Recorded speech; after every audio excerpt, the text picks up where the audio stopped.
"You're an adult now. Figure it out," my dad said when they kicked me out at 18. Years later, they called, begging for a place to stay. I am 28, am in a situation I never thought I'd be in. My parents, F63, M65, who kicked me out of the house the week after I graduated high school, are now homeless, and they're asking me to let them stay with me. To give you some context, I wasn't the favorite kid. My older sister, Callie F32, was. She could do no wrong in my parents' eyes, especially my mom's.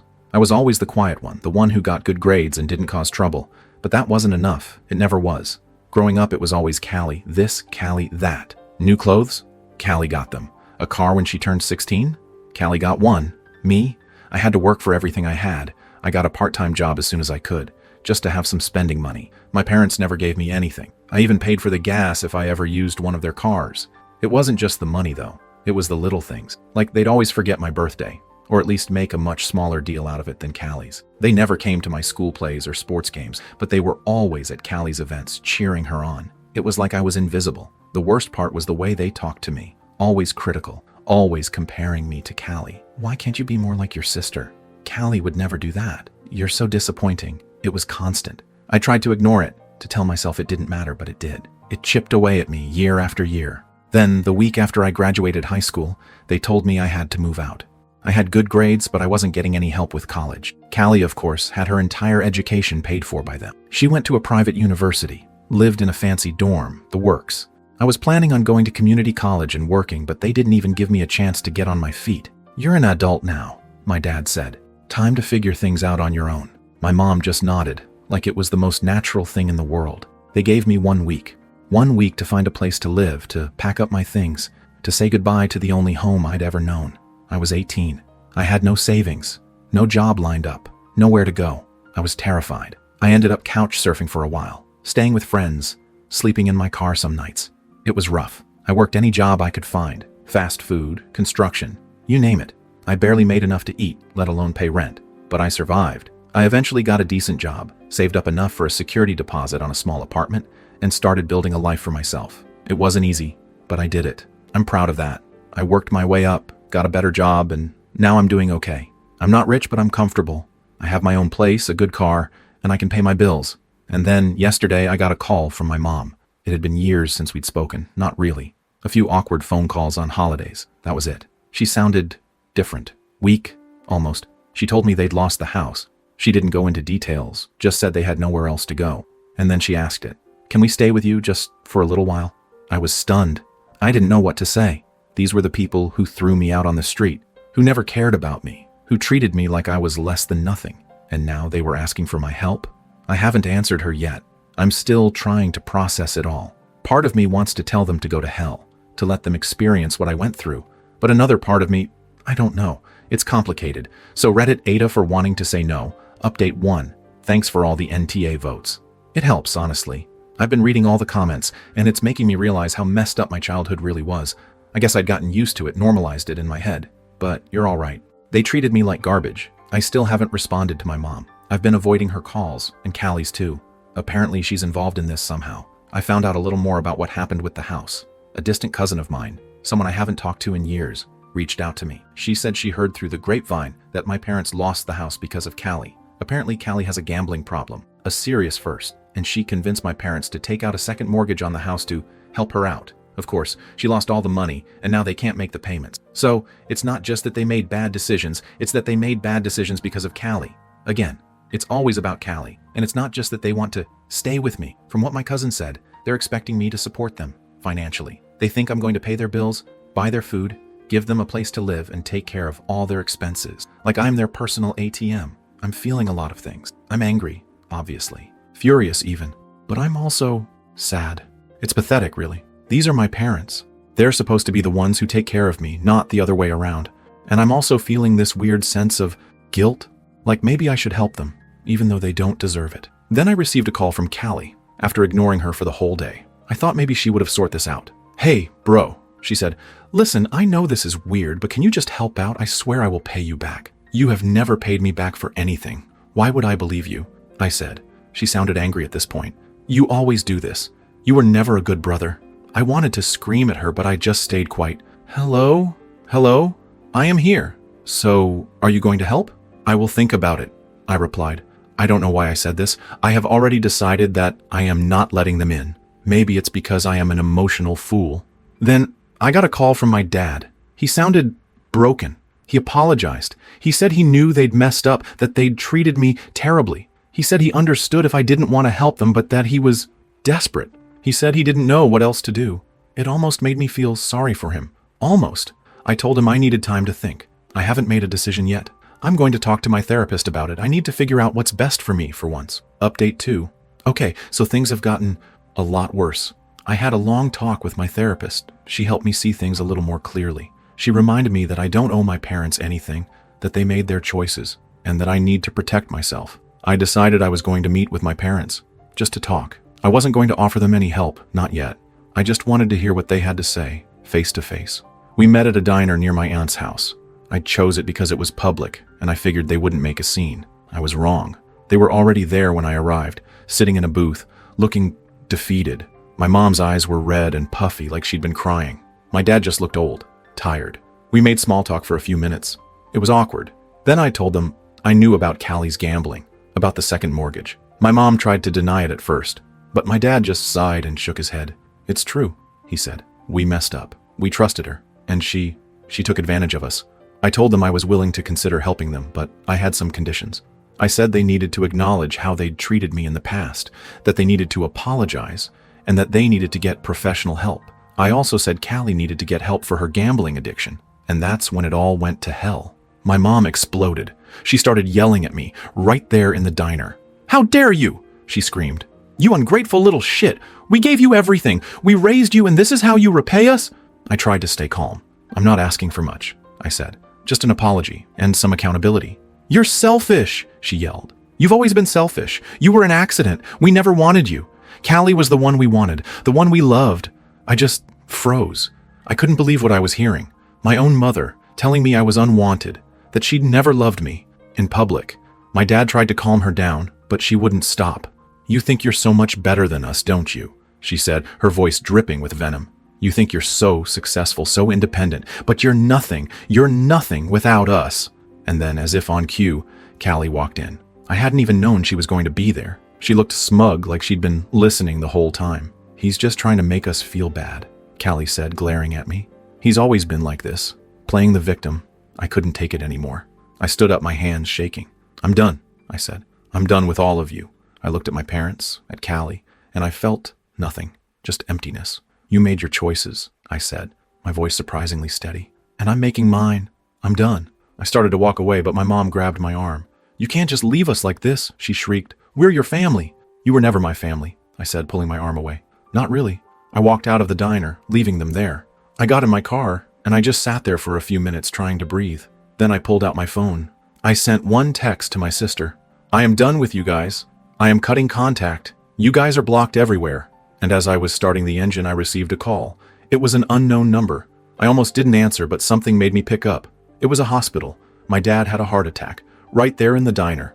After I left, they said he was in critical condition. I don't know what to do. I'm driving to the hospital now, but I don't even know why. I don't know if he'll survive. I don't know if I want him to survive. I don't know anything anymore. Update 3. So, my dad had a heart attack, right there in the diner after I walked out. I got the call from the hospital while I was driving away. Unknown number. I almost didn't answer. They said he was critical. I drove straight there, not really knowing why. My hands were shaking on the steering wheel. I kept replaying the scene in the diner. My mom's words, Callie's smug face. The hospital was a hospital. Bright lights, that weird smell, people rushing around. I found the waiting room. My mom and Callie were there. They didn't look at me. My mom was staring at the wall, her face pale. Callie was on her phone, scrolling like nothing had happened. A nurse came out and asked if I was family. I said yes. She told me my dad was in surgery. They were trying to stabilize him. She said it was a serious heart attack, a major blockage. There were risks, complications. I sat down. I didn't say anything to my mom or Callie. They didn't say anything to me. The silence was heavy, like you could cut it with a knife. I overheard them talking though, whispering. "It's his fault," my mom said. "He stressed him out. He did this." Callie nodded. "He always has to be so dramatic." I wanted to scream. I wanted to tell them it was their fault, that they'd been stressing him out for years, for decades, but I didn't. I just sat there staring at the floor. The doctor came out after a while. He said the surgery was successful. but my dad was still in a critical condition. He said he'd need a long recovery, a lot of care. He asked about family medical history. I realized I didn't know much. My dad never talked about that stuff. We weren't close, not like that. I knew more about my mom's side of the family, and even that wasn't much. I spent hours in that waiting room. I watched people come and go, families huddled together, crying, praying. It made me think about my own family, about how messed up we were. I kept thinking about my dad, too, about how he'd always sided with my mom, with Callie, how he'd never stood up for me. But then I remembered this one time when I was a kid. We went fishing, just the two of us. It was the only time I can remember it being just us. He taught me how to bait a hook, how to cast a line. He even smiled at me, a real smile. It was a small thing, but it stuck with me. And then there was that call, right before the meeting, the one where he sounded sorry, like he actually regretted what they'd done. I don't know. Maybe he wasn't all bad. Maybe he was just weak.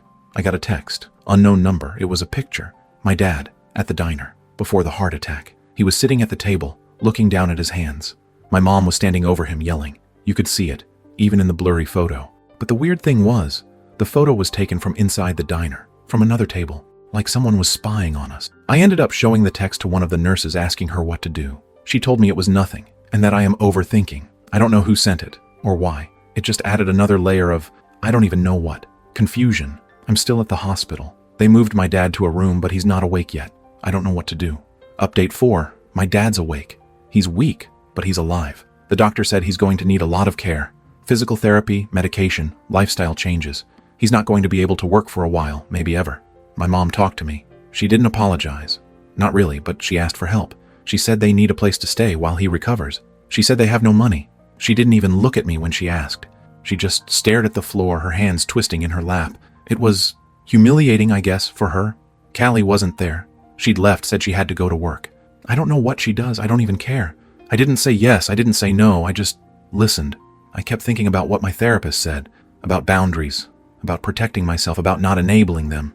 But then I looked at my dad, lying there in that hospital bed, hooked up to all those machines, and I don't know. I felt something. Pity, maybe? Or maybe it was just, I don't know, family. That stupid, messed up word. I went back to the diner, the first where we had the meeting. I don't know why. I just needed to see it again. I asked to speak to the manager. I showed him the photo, the one I got on my phone. I asked him if he recognized anyone in it. He pointed to one of the waitresses, a young girl, maybe 19 or 20. She was working that day. I found her. She was clearing the table. I showed her the photo. Did you take this? I asked. She looked nervous. She shook her head. No, she said. I don't know what you're talking about. But I could tell she was lying. Her eyes kept darting around, like she was looking for an escape.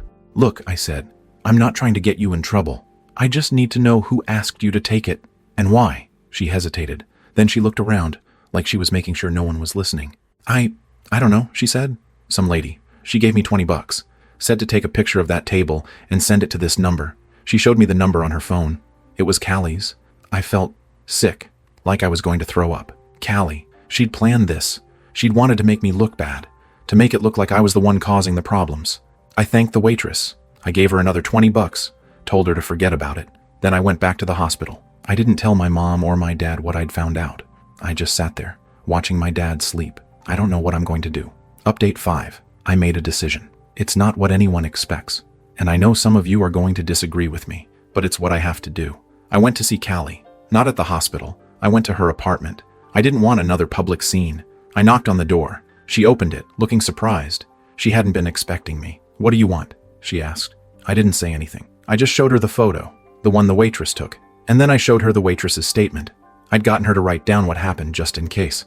Callie's face went white. She started to deny it, but I cut her off. I know it was you, I said. I know you paid her to take that picture. I know you were trying to make me look like the bad guy. She didn't say anything. She just stared at me, her eyes wide. I also know about the second mortgage, I said.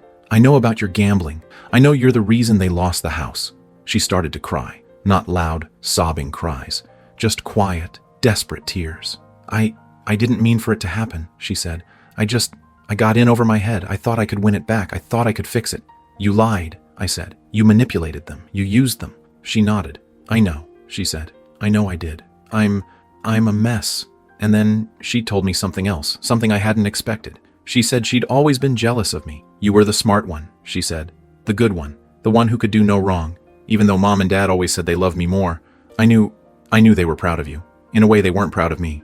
It was weird to hear her say that. I'd always thought she was the favorite, the golden child. I didn't say anything. I just let her talk. She told me about the pressure she'd felt, to live up to their expectations, to be perfect, to be the daughter they wanted, and how she'd always failed. She said she hated me for it, for making it look so easy, for being everything she wasn't. It didn't excuse what she'd done, but it explained it, a little. I went to see my dad. He was awake, sitting up in bed. He looked smaller, frail. I didn't tell him about Callie, about the photo, about the waitress. I didn't see the point. "I'm not going to let you be homeless," I said. He looked surprised. He probably thought I'd come to yell at him. "But," I said, "I'm not going to let you stay with me. I can't do that. It wouldn't be healthy for any of us." He nodded slowly. He didn't argue. "I'll help you find a place," I said. "A small apartment, something you can afford. And I'll help you get set up with whatever you need. Financial counseling, whatever." He started to cry. Not loud sobs like Callie, just silent tears rolling down his cheeks. "I'm sorry," he said, his voice hoarse. "I'm so sorry for everything." It wasn't a perfect apology. It wasn't everything I wanted to hear, but it was something. I told him I was willing to try, to have a relationship with him, but that it would take time, and that he needed to be honest with me about everything. Then I went home. I sent a text to my mom and to Callie. "I'm done," I said. "I'm cutting you both out of my life. Don't contact me again." And then I blocked them, both of them. I know it's not a happy ending. Not really, but it's an ending. I've done what I can. I've set my boundaries. I've protected myself. I'm not going to lie. It hurts. It hurts a lot. But I also feel free, like a weight has been lifted. I'm not going to give any more updates. I need to move on. I need to focus on my own life. Thanks for listening, Reddit. It helped. It really did. I don't regret anything. I know I did my best and offered to help. I even spoke to Dad. But now it's their turn. I hope they all sort their life out, especially for my dad. But I am done being a part of it. Thanks again. That's all for this story. I'll be back with another one. If you haven't already, please consider subscribing to the channel. It motivates me to create more content like this.